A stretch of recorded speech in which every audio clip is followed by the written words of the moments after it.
그러니까 아브라함은 메소포타미아, 이집트 문명을 다 경험한 사람이라는 거죠. 그 안에 굉장히 흥미진진한데 메소포타미아의 수많은 신들, 이집트에 내려가 보니까 태양신이 주로 있지만 여러 신들이 있는 거예요. 여러 신이 있는데 야훼 하느님, 유일신, 우상을 만들지 않는 유일한 그 가르침으로 아브라함은 하느님과의 관계를 맺었던 거죠. 이런 훈련, 하느님의 역사하심 안에 이스라엘, 아브라함을 택하고 가나안 땅을 택한 이유가 그냥 있는 게 아니에요. 이 메소포타미아 안에서는 하느님이 당신의 뜻을 펼칠 수가 없어. 이집트 문명 안에서도 당신의 뜻을 펼칠 수가 없어. 오로지 가나안 땅, 황량한 이 가나안 땅, 그리고 아주 미약한 이 아브라함, 이삭, 야곱의 족속들은 오로지 누구만 매달려야 살 수 있어? 하느님, 야훼 하느님. 야훼라는 단어도 모세가 가서 알죠. 그 하느님만을 매달릴 수밖에 없는, 그래서 자기네들은 유일하게 선택된 민족이라고 그렇게 얘기를 하게 되는 거죠. 제가 오늘 많이 좀 체크를 해왔는데 창세기, 탈출기, 레위기, 민수기, 신명기, 이게 토라의 모세 오경, 토라, 율법서입니다. 그런데 모세가, 이게 거의 다 모세가 이야기한 내용을 집대서 해놓은 것인데, 모세가 물론 파라오 왕궁에서 자라기는 했지만은 느닷없이 이 많은 율법 규정들, 사제가 어떤 복장을 입어야 되고, 예식은 어떻게 해야 되고, 제의는 어떻게 해야 되고, 이게 느닷없이 튀어나온 게 아니고 메소포타미아 문명, 현세 세계를 중요시하기에는 메소포타미아 문명, 이제 내세를, 영원한 생명을 중요하게 여기는 이집트 문명의 한가운데, 여러분들 지금 4개 문명, 세계 지도를 보실 수 있습니다. 먼저 공부한 메소포타미아 문명, 이집트 문명. 그런데 여러분들 이 지도를 보면은 좀 놀랍지 않아요? 사막이잖아요. 사막. 하얗잖아요. 완전 사막이에요. 사막지대에 인류 문명이 가장 빨리 탄생을 합니다. 인더스만 가더라도 좀 파랗죠. 황하는 완전히 파랗습니다. 이게 시사하는 바가 굉장히 큽니다. 인류가 10,000년 전에 이렇게 아주 고온, 건조한 지역에 살게 된 이유가 뭐냐면은 바이러스 때문이에요. 세균 때문이에요. 바이러스가 고온, 건조하면은요, 바이러스가 기생을 못 합니다. 그래서 인류 문명이 사막에서 탄생을 한 거예요. 사막, 그리고 고온하고 건조하고 강이 껴있는 곳에. 그리고 황하 문명은 패스트도 중국 후베이 성에서 나왔다고 그러고, 지금 코로나19도 후베이 성에서 나왔다고 그러죠. 황하 문명은 아주 습해요. 습하고 짐승들도 밀접해서 살고 그렇게 또 키웠고, 그래갖고 이 황하 문명, 지금 중국이 바이러스의 온상지가 된 거죠. 이런 역사적인 배경이 있는데, 중요한 건 메소포타미아, 이집트 문명 중간에 누가 있느냐면은 이스라엘이 있는 거예요. 유다 땅이 있는 거예요. 팔레스타인 땅이 있는 거예요. 그러니까 이집트는 기원전 8세기 경에, 그러니까 3200년 전부터 기원전 8세기가, 물론 중간에 힉소스라는 민족한테 침입을 받지만은 이집트 문명은 위로는 지중해, 아래 옆으로는 사하라 사막 딱 갇혀 있어갖고 다른 이민족 침입이 거의 없었습니다. 그래서 3200년 전부터 기원전 8세기까지 단일 고 이집트, 중석기 이집트, 신왕국 이집트. 신왕국 때 바로 모세가 에집트를 탈출하는 사건이 벌어지는 거죠. 이집트는 기원전 8세기경에 에티오피아의 침략을 받아요. 에티오피아가 우리가 지금 굉장히 가난하고 그런 나라라고 그러지만 굉장히 강력한 군대를 유지한 나라입니다. 그래서 6.25 전쟁 때도 에티오피아가 우리나라에 참전을 해갖고 혁혁한 공을 세운 나라죠. 어쨌거나 에티오피아한테 침략을 당하고 그 다음에 페르시아한테 침략을 당해요. 페르시아한테 침략을 당하면서 굉장히 이집트 파라오 왕권이 약해지죠. 그 다음에 332년, 기원전 332년 누구한테 침략을 당하느냐 하면은 바로 알렉산더 대왕한테 침략을 받아요. 그래갖고 프톨레마이오스 왕조가 이어지죠. 그러고 난 다음에는 언제, 기원전 한 65년 경에 어디에 침략을 받느냐 하면은 로마에 침략을 받아요. 여기 클레오파트라 7세가 마지막 왕이었어요. 남자는 파라오, 여자가 왕이 되면 클레오파트라. 그러니까 남자는 뭐 제32 왕조 뭐 이렇게 파라오 제32왕 뭐 이러는데 여자 왕은 딱 7명 있었던 거예요. 클레오파트라. 근데 마지막 7번째 클레오파트라가 뭐 코가 1cm만 더 길었어도 뭐 지구 역사가 바뀌었다고 그러는 안토니오와 옥타비아누스와 이 사랑 싸움, 사랑이 아니죠. 나라를 지키기 위해서 클레오파트라는 선택을 했는데 결국은 안토니오하고 자살을 하게 되죠. 그러면서 점점 이집트 왕국의 기운은 점점 떨어지고 결국은 600년경에 632년 요때 누구의 침략을 받냐면 이슬람의 침략을 받아요. 그래서 지금도 이집트는 종교가 이슬람입니다. 이슬람인데 여길 다 중동이라고 부릅니다. 자, 여러분들 또 세계 문명지도 좀 아래로 내려와서 보면은 이쪽에 북아메리카, 남아메리카가 있고 가운데 아프리카가 있고 그 다음에 아시아가 있죠. 여기 우리 한국도 맨 끝에 보입니다. 이렇게 보면은 중동 아주 정중앙에 아프리카가 있고 그 다음에 그 위에 사우디아라비아 반도가 보이죠. 그리고 그 사이에 팔레스티나 지형이 보이는데 이렇게 보면은 인류 문명의 한가운데가 바로 팔레스타인이에요. 거기 지나가니까 아까도 잠깐 말씀드렸지만 페르시아가 지나갈 때 이스라엘 지나가죠. 또 알렉산더 지나갈 때 이스라엘을 지나가죠. 또 로마가 지나갈 때 이스라엘을 지나가죠. 그러니까 이스라엘은 모든 문명의 집합체예요.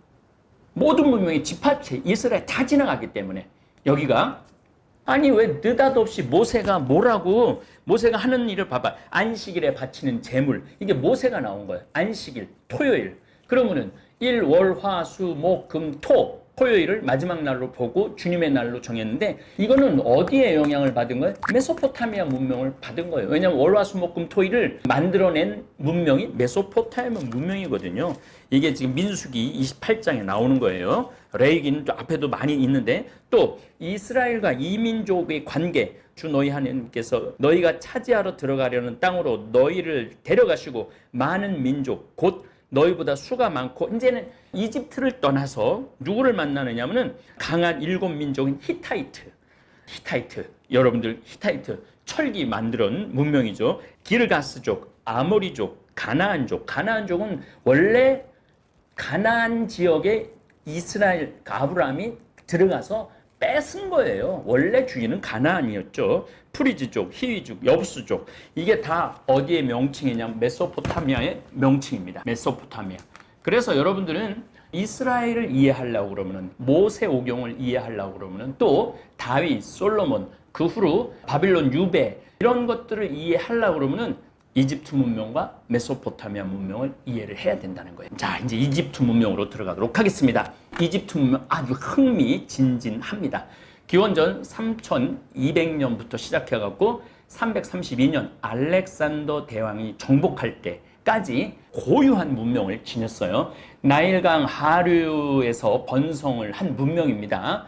국토의 97%가 사막, 사하라 사막의 97%가 사막의 시작인 옆쪽으로는 리비아, 위쪽으로는 수단, 그 다음에 또 동북쪽으로는 시나이 반도, 그리고 그 위에는 이스라엘에 접해 있는 나라죠. 이집트는 나일강의 선물이라고 합니다. 역사학의 아버지 헤로도토스는 이거 그리스의 이야기입니다. 이집트는 나일강의 선물이다라고 말합니다. 적도 이남의 빅토리아호, 이 빅토리아호는 어디에 연결이 되어 있느냐면 탄자니아 나라하고 연결이 되어 있어요. 그래갖고 이게 한 6,600km 100나일이에요. 100나일. 그 다음에 에티오피아에서 시작하는 건 청나일이에요. 저도 에티오피아를 여러 번 갔다 왔는데 에티오피아가 생각보다 굉장히 아름다워요. 그리고 숲도 굉장히 많습니다. 그런데 발전은 못했지만 역사적으로는 특히 성서 안에서는 에티오피아가 여러 번 언급이 되죠. 그래서 탄자니아부터 시작하는 이 빅토리아호는 6,600km를 흘러서 어디로 나가냐 나일강 삼각주로 가는 거예요. 또 청나일 지금 에티오피아에 댐을 세웠어요. 그래갖고 그 밑으로 수단, 이집트인데 이 댐을 가두면은 수단, 이집트가 일정량의 강물에 물을 공급, 지금 얘기하는 겁니다. 댐 세우는 거. 그래서 지금 나라와의 관계에서 강 때문에 갈등이 생기고 강 때문에 전쟁이 생기는 거예요. 그래서 우리가 강을 이해하는 게 아주 중요합니다. 우리 한강에 가보면은요, 거기 구석기 시대 유적, 암사동에 가보면 신석기 시대 유적이 그대로 보존되어 있어요. 우리나라도 이 강에 모든 고구려 백잘, 여기 하남 쪽에 있는데 이 강을 두고 싸우기도 하고 유적이 많기도 하죠. 그래서 강에 대한 이해를 그렇게 하시면, 그래서 제가 뭐 좀 생뚱맞은 말 같지만은 4대 강을 1년 반 만에 평가를 하고 3년인가에 강을 다 막아버린 거는요, 이거는 문명도 이해하지 못하고 강의 그 자연의 섭리도 이해하지 못하고 정말로 무식하기 이를 데 없는 개발이 4대 강 개발입니다.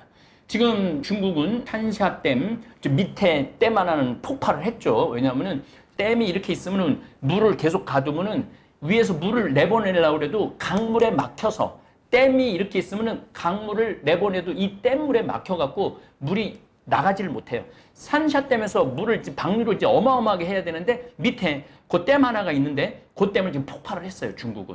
그래갖고 유량을 만들어 낸 거죠. 우리 여기 지금 평창강도 있지만은 여긴 평상시에 맑은 물이 나오다가 폭우가 쏟아지면은 새빨간 물이 흘러요. 왜 새빨간 물이 흐르느냐면 그 위에 산에 있는 흙들이 전부 다 쓸려 내려오거든요. 그래서 탄자니아, 이디오피아에서부터 시작한 그 우기 때 어마어마한 물이 모여갖고 나일강 삼각주에 가갖고 범람을 하는 거예요.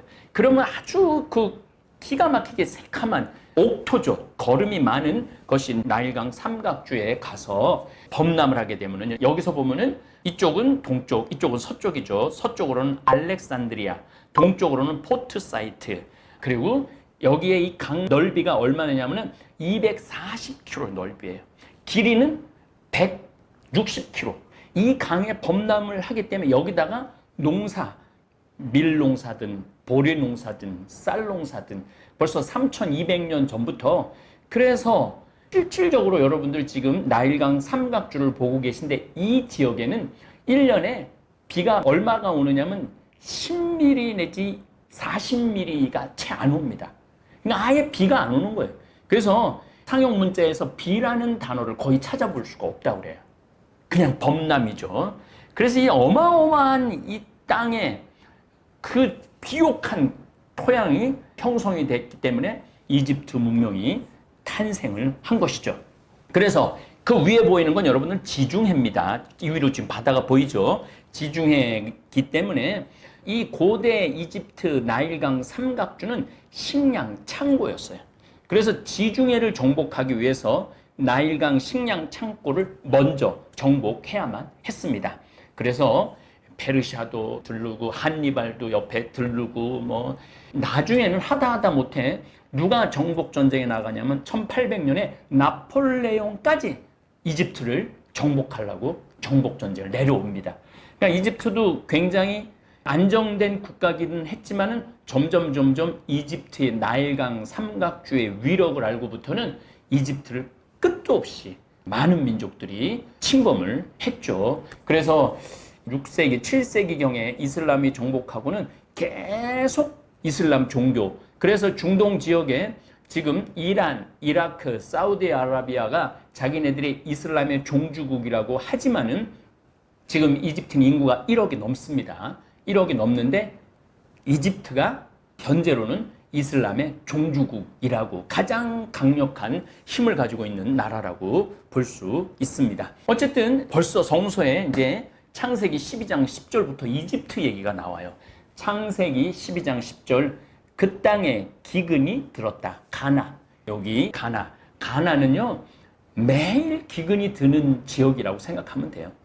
그래서 아브람은 나그네 살이 하려고 이집트로 내려갔다. 그 땅에 기근이 심하였기 때문이다. 75살에 우루부터 불림을 받아서 메소포타미아 지역의 사람이에요. 그래갖고 아라비아 사막을 직접 질러갈 수 없었기 때문에 하란으로 올라가죠. 하란으로 올라가고 시리아를 거쳐서 이제 가나안 땅에 정착을 하게 되죠. 가나안 땅에 정착을 했는데 또 가나안 땅이 기근이 들었어. 그래서 어디로 또 내려가? 이집트로 내려가는 거예요. 다시 말해서 아브라함은 두 문명을 다 본 사람이에요. 메소포타미아 문명도 보고 이집트 문명도 보고 그래서 내려가 갖고 사라가 하도 이쁘다고 그래 갖고 내가 누이라고 그렇게 해 갖고 이집트 왕이 조금 건드리다가 재앙을 맞아 갖고 사실은 내 아내라고 그래서 보호를 받다가 아주 옛날 얘기죠 그야말로. 그리고 이제 기근이 끝나자 창세기 13장 1절에 아브라함은 아내와 자기의 모든 소유를 거두어 롯과 함께 이집트를 떠나 네게부, 여기 네게부, 저도 네게부 사막을 가봤어요. 네게부로 올라갔다. 그러니까 아브라함은 메소포타미아, 이집트 문명을 다 경험한 사람이라는 거죠. 메소포타미아의 수많은 신들, 이집트에 내려가 보니까 태양신이 주로 있지만 여러 신들이 있는 거예요. 여러 신이 있는데 야훼 하느님, 유일신, 우상을 만들지 않는 유일한 그 가르침으로 아브라함은 하느님과의 관계를 맺었던 거죠. 이런 훈련, 하느님의 역사하심 안에 이스라엘, 아브라함을 택하고 가나안 땅을 택한 이유가 그냥 있는 게 아니에요. 이 메소포타미아 안에서는 하느님이 당신의 뜻을 펼칠 수가 없어. 이집트 문명 안에서도 당신의 뜻을 펼칠 수가 없어. 오로지 가나안 땅, 황량한 이 가나안 땅, 그리고 아주 미약한 이 아브라함, 이삭, 야곱의 족속들은 오로지 누구만 매달려야지 살 수 있어? 하느님, 야훼 하느님. 야훼라는 단어도 모세가 가서 알죠. 그 하느님만을 매달릴 수밖에 없는, 그래서 자기네들은 유일하게 선택된 민족이라고 그렇게 얘기를 하게 되는 거죠. 메소포타미아로 불리는 시나르 지방과 바벨탑 얘기를 제가 생뚱맞게 합니다. 바빌론에는 돌이 귀한 대신 역청이 풍부했습니다. 역청은 노아가 방주를 만들 때 물이 배 안으로 들어오는 걸 막기 위해서 안 밖으로 칠한 재료예요. 페인트야. 역청은. 그것은 습기 제거 또 방습제인 지금의 페인트 종류예요. 창세기 11장 3절에 이렇게 말합니다. 그들은 서로 말하였다. 자, 벽돌을 빚어 단단히 구워내자. 그리하여 그들은 돌 대신 벽돌을 쓰고 진흙 대신 역청을 쓰게 되었다. 우르의 지그라트 계단을 보면은요, 이게 이제 바벨탑의 이야기가 나오는 거예요. 바벨탑을 본 거죠. 그냥 끝도 없이 지구라트 산이라고 그렇게 명명되어 있는, 그리고 돌을 안 싸서, 거기 돌이 없어서. 그래갖고 벽돌을 싸갖고 끝도 없이 쌓아 올리는 거죠. 끝도 없이 쌓아 올리면서 하나님이 이래서는 안 되겠다. 인간이 너무 교만해지겠구나. 그래서 여러 언어로 흐트러뜨렸다. 벌써 여러분들 제가 말했죠. 수메르, 아시리아, 바빌론, 이집트 수많은 다른 언어들을 자기네들끼리 갖고 있었죠. 그런 것에 대한 이해를 이제 창세기는 그렇게 한 거죠. 자, 이제 야곱 집안이 이제 이집트로 피신을 갑니다. 자, 지금은 이집트 문명을 우리가 공부하고 있어요. 꿈쟁이 요셉은 이집트로 팔려가 파라오의 꿈을 해석해주고 신임을 얻어 이집트의 재상이 된다. 야곱 집안은 7년의 가뭄 끝에 재상이 된 요셉과 파라오의 초청으로 70명의 식소를 거느리고 이집트로 피난을 갑니다. 고센이라는 지방으로 어느 땅에 가서 살아도 괜찮다. 그러니까 이미 아브라함, 이삭, 야곱 이 세 이스라엘의 조상들은요, 끝도 없이 떠돌아다닌 거예요. 끝도 없이 떠돌아다니고 끝도 없이 쫓겨다니고. 그러니까 이스라엘은 아브라함, 그래서 아브라함이 이렇게 말하잖아요. 아브라함은 나그네 살이 하려고 이집트로 내려갔다. 그리고 또 다시 네게부까지 올라오고 또 그 아들 때, 손자 때 가서 야곱 때는 어떻게 했어요? 기근이 들어갔고 또 이집트로 또 내려가요. 그래갖고 400년을 떠돌이 생활을 해요. 400년을 종살이 생활을 하죠. 그래서 다시 본국으로 돌아가요. 본국 가나안 땅으로 다시 모세의 이끌음으로 해서 돌아가죠. 그 지방에 있었던 가나안에 있었던 사람들은요, 기분이 너무 나쁜 거예요. 왜냐하면 느닷없이 저기 우루 하란 유프라테스 티그리스강 하류에 살던 사람 하나가 와서 여기가 약속의 땅이라고 그러면 얼마나 기분 나빠요. 여러분, 우리 지금 일본이 자꾸 이 한반도가 자기네 땅이었다고 그러잖아요. 그렇게 우기잖아요. 독도도 자기네 땅이라고. 우리 기분 나쁘죠.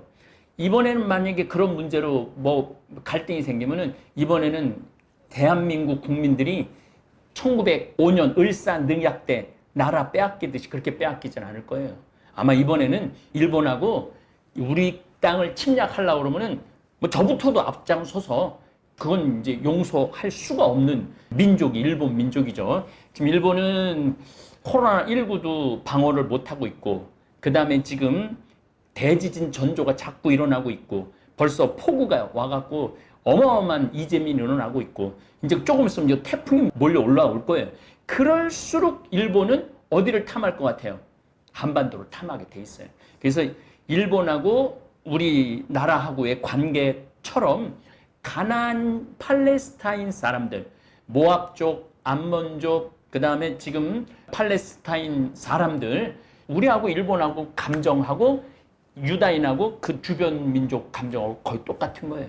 그런데 이 유대인이라는 이 종족이 아주 기가 막히게 지독한 존재이기 때문에 지금 그 살아남고 있죠. 주위에 3억 명의 이슬람, 중동, 아랍 사람들 속에서도 살아나고 있는 거예요. 어쨌든 그렇게 해서 또 바빌론으로 유배 갔다가 또 돌아오잖아요. 587년, 532년.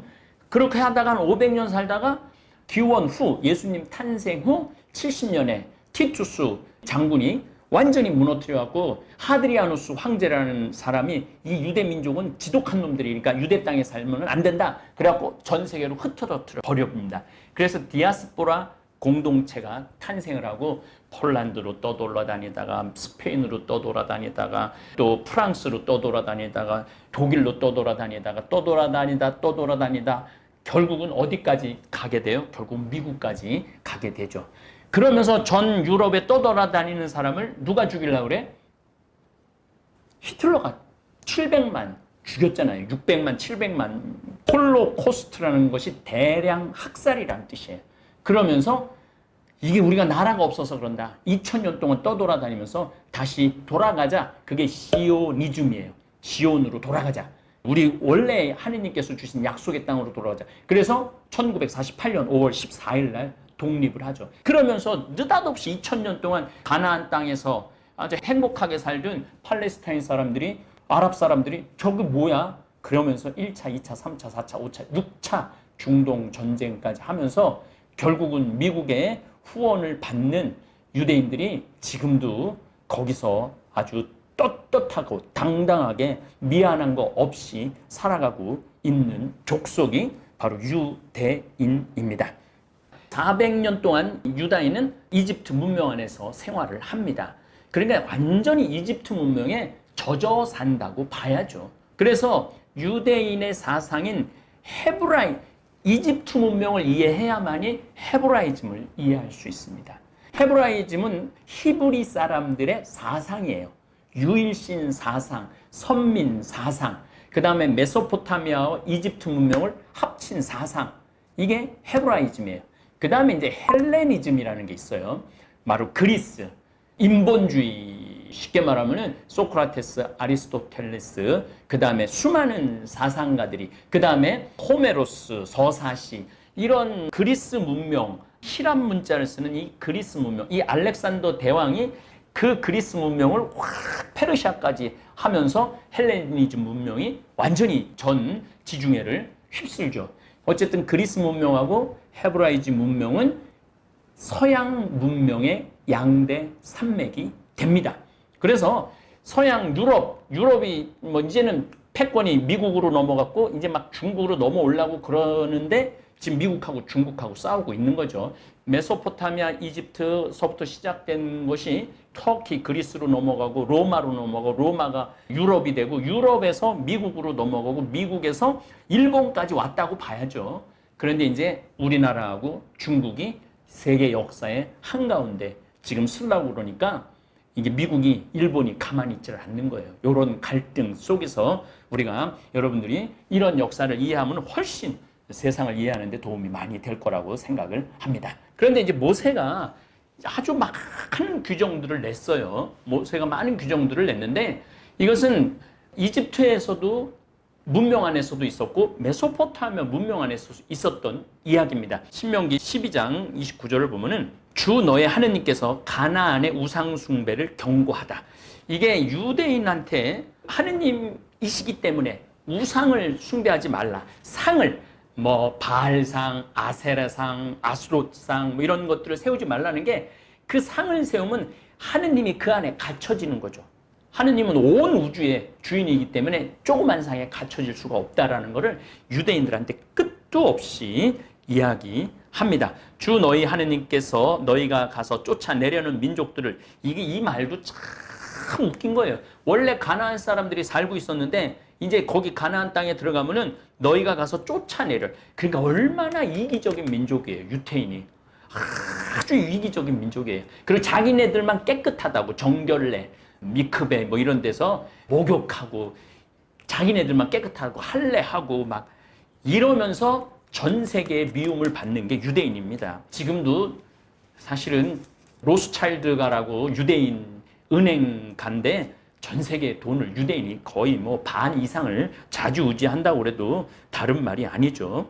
그들이 너희 앞에서 멸망한 다음 그들의 뒤를 따르려는 유혹에 넘어가지 않도록 조심하여라. 또한 이 민족들이 자기네 신들을 어떻게 섬겼을까? 이 민족들이 자기네 신들을 어떻게 섬겼을까? 나도 그렇게 하고 싶다. 이 민족 우상 숭배를 따라하지 말라는 얘기예요. 하며 그들의 신들을 찾는 일이 없도록 조심하여라. 너희는 주 너의 하느님을 그렇게 경배해서는 안 된다. 그들은 저희 신들을 위하여 주님께서 싫어하는 온갖 역겨운 짓을 하며 심지어 아들, 딸마저 불에 살라 저희 신에게 바친다. 아들, 딸까지 이런 풍습이 있었어요. 메소포타미아에도 있었고, 그러니까 그런 거를 금지하는 거죠. 그래서 신명기 18장 9절을 보면은 너희는 주 하느님께서 너희에게 주시는 땅에 들어가거든 그 민족들의 역겨운 짓을 배워 그대로 해서는 안 된다.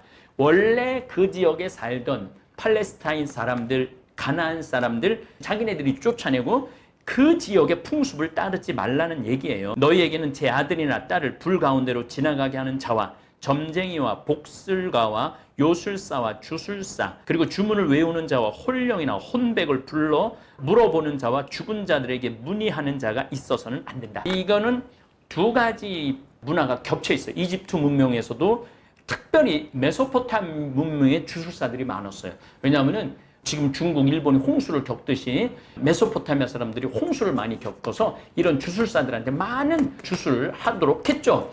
죽은 자들에게 문의한다는 건 뭐냐면 이집트는 피라미드 안에 사자의 설을 넣어요. 그러니까 죽은 자의 책을 넣어. 죽은 자들이 어떤 여행을 가는지 안내의 길을 책을 넣어요. 그래서 죽은 자를 불러내는 풍습이 있으니까 그런 풍습 따르지 말라는 얘기예요. 너희는 주 하느님께 흠이 없어야 한다. 계속 정결례, 깨끗한 민족, 선택된 민족이라는 이야기가 나오죠. 이렇게 이제 여러분들이 메소포타미아, 이집트 합쳐서 성서를 좀 보니까 조금 성서가 좀 이해가 많이 되실 거라고 생각을 합니다.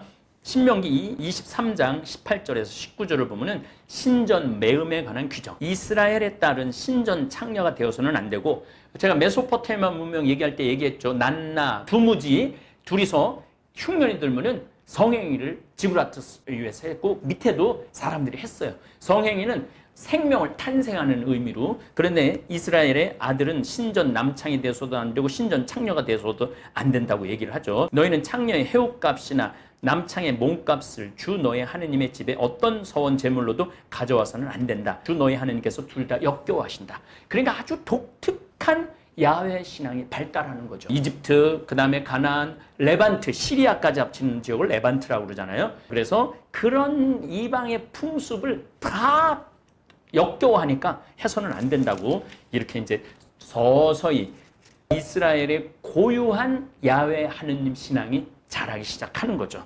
신명기 27장에 중요한 얘기가 나옵니다. 모세와 이스라엘의 원로들이 백성에게 명령하였다. 내가 오늘 너희에게 명령하는 모든 계명을 지켜라. 너희가 요르단을 건너 주 너의 하느님께서 요르단 강을 건너서 주 너의 하느님께서 주시는 땅에 들어가는 날 너희는 큰 돌들을 세우고 거기에 석회를 발라야 한다. 제가 보기에는 이 사람들이 이집트의 오벨리스크를 봤을 거예요. 그 다음에 조금 후에 공부할 로제타석 이런 걸 봤을 거예요. 그러지 않으면 이런 말이 나올 수가 없어요. 너희는 큰 돌들을 세우고 거기에 석회를 발라야 한다. 오벨리스크는 제가 또 여러분들한테 아주 신비한 걸 알려드리도록 하겠습니다. 그리고 너희가 건너가거든 이 율법의 모든 말씀을 그 돌들 위에 써야 한다. 오벨리스크를 봤다는 얘기죠. 로제타석 이런 것들을 봤다는 얘기입니다. 그래서 우리가 성서, 이 성서는 그냥 독특하게 이스라엘에서 그냥 탄생한 게 아니고 그 고대 근동지방, 비옥한 초승달 지방, 이집트 문명과 메소포타미아 문명을 합쳐서 오리엔트 문명이라고 그럽니다. 이 모든 문명을 다 보고 여기 이스라엘 야훼 신앙의 최적화를 시켜나가는 과정이에요. 마치 불국사에 가보면은 석굴암에 부처님이 어떻게 있어요? 한 통돌이라고 그러잖아요. 통돌에다가 그 돌 안에 그 기가 막힌 부처님을 모든 돌들을 싹 조각해서 부처님이 탄생했잖아요. 그거하고 석굴암, 제가 석굴암을 보고 심장이 벌렁벌렁 거렸어요. 제가 이 예술 작품을 보고 처음으로 심장이 벌렁거린 게 석굴암이에요. 불국사의 석굴암. 너무너무 온화하고 너무너무 부드럽고 정말 기가 막힌 작품이 불국사의 석굴암입니다. 그 다음에 제가 또 보고 가슴 벌렁벌렁 거렸던 게 레오나르도 다빈치의 최후의 만찬. 그 앞에 서서 2000년 전에 다락방으로 내가 간 것 같은 기분. 그 다음에 또 제가 가슴 벌렁벌렁 거린 작품이 홍익대학의 송본수 교수님의 가시. 인간은 그렇다고 그래요. 인간은 아름다운 거 안에 다 끌리게 돼 있다고 그래요. 인간은. 어쨌거나 하여튼 이 스핑크스, 기자의 피라미드 앞에 스핑크스도 제가 여기도 가봤죠. 빈데어 던데어라고 그러잖아요. 영어에 빈데어 던데어. 내가 가봤고 해봤고. 제가 감히 이런 강의를 여러분들한테 할 수 있는 것은 책에서 공부를 많이 해서 그런 건 아니에요.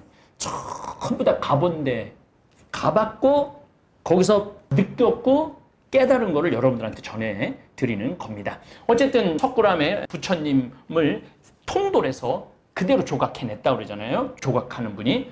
마찬가지로 메소포타미아 문명, 이집트 문명, 그 다음에 팔레스티나의 그런 많은 신들 안에 이스라엘들은 정말 야훼 하느님의 그 기가 막힌, 그래서 최종적으로 예수님이 오셔도 아무런 부담 없이 예수님을 구세주로 이해할 수 있는 준비가 끝난 거죠. 하느님이 이스라엘을 선택해갖고 그렇게 하신 거죠.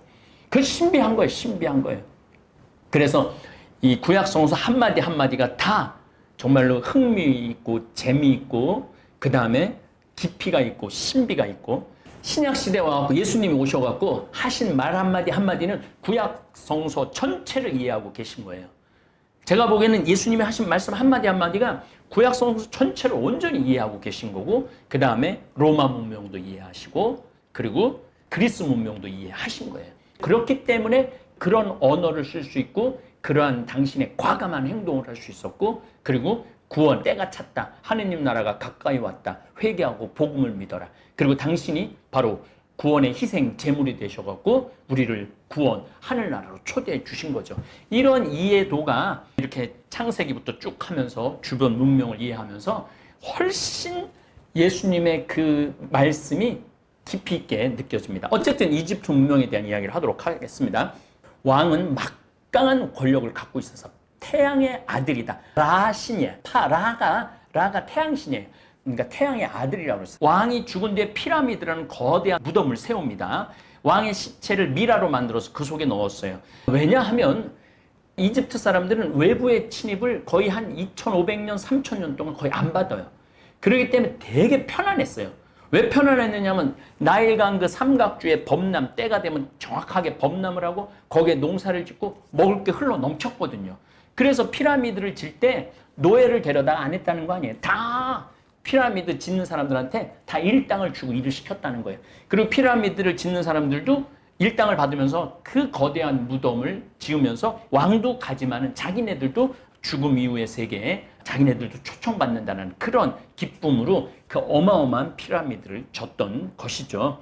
어쨌든 피라미드 근처에 신성한 무덤을 지키기 위해서 스핑크스라는 석상을 세웠다고 그래요. 여러분들 지금 화면으로 보이는 기자의 피라미드입니다. 맨 꼭대기는 완전히 화강암으로, 더 꼭대기는 황금으로 덮었는데 지진이 한번 일어나고 거의 나폴레옹이 이집트 정복하기 전까지는 이 사람들이, 이집트 사람들이 이슬람화 돼갖고 자기네들이 고대의 상형 문자 글자를 읽을 줄 몰랐어요.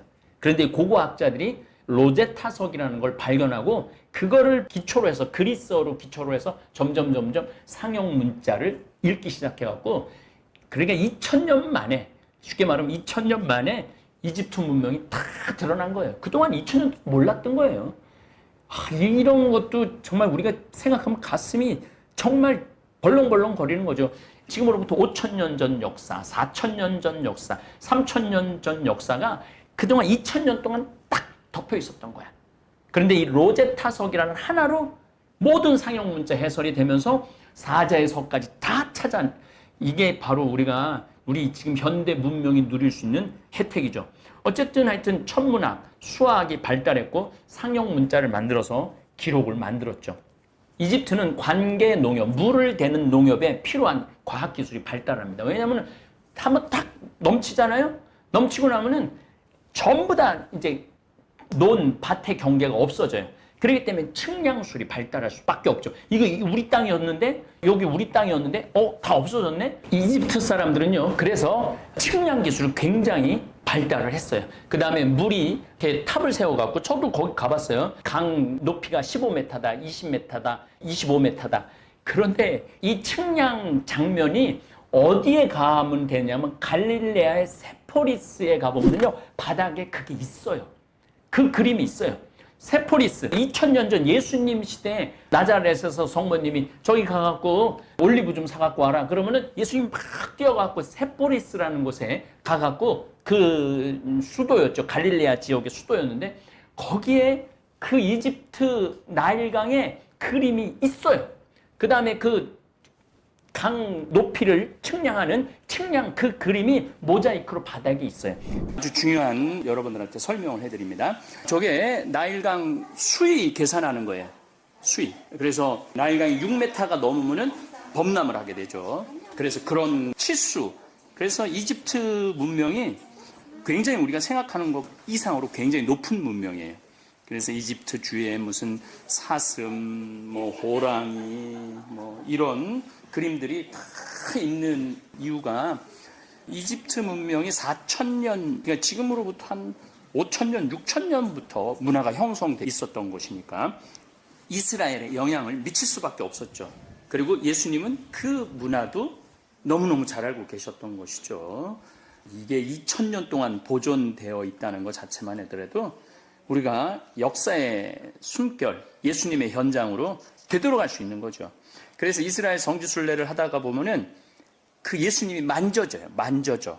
그리고 예수님의 한 발자국이, 예수님이 이렇게 엄마가 뭐 좀 사와라. 그러면은 여기 1시간 한 10분 정도 거리인데 한 40분, 50분 만에 예수님은 달려오지 않았을까. 그래갖고 마리아한테 빨리 심부름도 잘 하시지 않았을까. 예수님이 그 걸어다닌 거리를 이렇게 생각을 해보면은 예수님 참 잘 걸으신 분이에요. 그래서 제가 길 위의 남자라고 그러는 거, 길 위의 남자.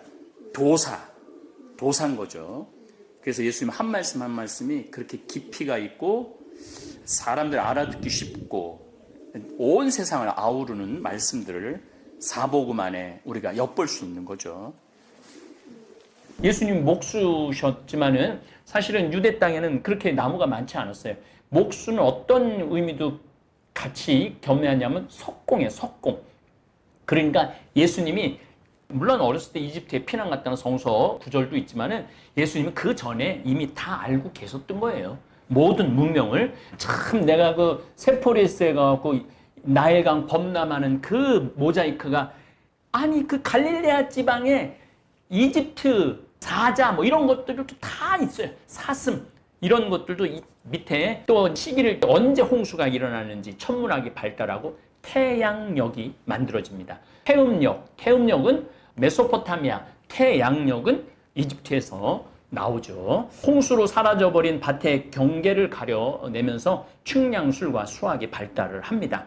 이러한 과학적 지식과 기술은 피라미드 신전을 짓는 데도 이용됩니다. 여기 유명한 설계가 이모텝이라는 유명한 설계가 있는데 그 사람이 바로 피라미드를 만들어낸 장본인이죠. 이집트인들은 처음에는 그림 문자를 쓰다가 조금 더 간략하게 상형 문자를 만들죠. 그리고 나일강에서 자라는 파피루스의 원료에다 종이를 만들어서 글을 적습니다. 파피루스는 종이라는 뜻이에요. 그래서 영어의 페이퍼의 어원이 되죠. 이집트 문명은요, 어떻게 보면은 현대 문명에 영향을 지대하게 준 거죠. 그리고 알렉산드리아라는 이 도시는 나일강 삼각주가 이렇게 쓰면 이쪽 서쪽 끝에 있는 리비아하고 경계에 있는 도시로 세계 최대의 도서관이 있었어요. 도서관이 다음 시간에 또 이어서 하도록 하겠습니다. 어떤 길은 우리가 선택했지만 어떤 길은 우리에게 주어진 길입니다. 아브라함이 이집트로 향할 때 그는 기근이라는 현실 앞에 섰습니다. 굶주림은 그를 낯선 땅으로 이끌었고 그곳에서 그는 또 다른 시련과 마주하게 됩니다. 그러나 우리는 그 여정을 통해 한 가지를 깨닫습니다. 시련의 땅이라 여겼던 곳이 하느님의 계획이 시작되는 자리였다는 것입니다. 야곱 또한 마찬가지입니다. 사랑하는 아들 요셉을 잃었다고 믿었을 때 그의 가슴은 찢어졌을 것입니다. 그러나 훗날 그 요셉이 이집트에서 민족을 살리게 될 줄 누가 알았겠습니까? 우리의 인생도 그렇습니다. 우리는 때로 이해할 수 없는 방향으로 밀려가기도 합니다. 왜 내가 이런 일을 겪어야 하나? 왜 내 자녀가? 왜 우리 가족이 이런 아픔을 지나야 하나? 그 물음은 아브라함과 야곱도 품었던 물음이었습니다. 그들도 우리처럼 두려워했고 우리처럼 가슴 아파했고 우리처럼 주님의 뜻을 다 알지 못한 채 하루하루를 살아갔습니다. 그럼에도 그들은 걸음을 멈추지 않았습니다. 그리고 바로 그 발걸음 위에 하느님께서 이스라엘이라는 거대한 역사를 쓰기 시작하신 것입니다. 지금 당신의 인생에도 기근과 같은 시간이 찾아왔을지 모릅니다. 경제적 어려움, 건강의 문제, 자녀의 방황, 혹은 설명할 수 없는 삶의 공허함 같은 게 있을 수 있습니다. 그럴 때마다 이 아브라함과 야곱의 이야기를 기억하십시오. 하느님은 절망의 땅에서 희망의 길을 여십니다. 눈물로 이별했던 자리가 언젠가는 감사의 재회가 되는 날이 반드시 옵니다. 당신의 오늘이 아무리 낯설고 두려워도 그 걸음 안에 이미 하느님의 손길이 머물러 있습니다. 그리고 언젠가 지금의 길도 그래서 이 길이 필요했구나 하고 고백하게 될 것입니다. 오늘도 우리 삶의 이집트를 향해 나아가는 모든 이들에게 하느님의 위로와 평화가 함께하길 기도드립니다. 감사합니다.